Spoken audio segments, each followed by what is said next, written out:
Kanong ba Delhi kalalong ka balakre ban pelong ya ka G20 summit lasai ka sing ringkat ka jingwan poi kinong yalam ka nakaleng ka perthai.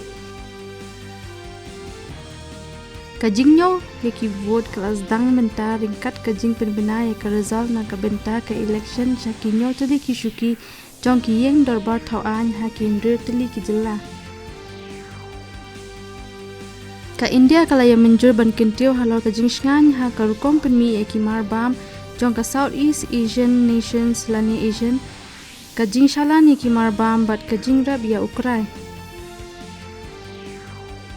ha ka baya day bat ka mission jong ka India ban puli benya shpang ka sni Aditya L1 ula yo shon ye ki dur jong ka pathai bat ubnai ha ka US Open Tennis unong ilakai na India u Rohan Bopana bat u Matthew Ebden na Australia kila yo rung shaka final jong ka men's doubles.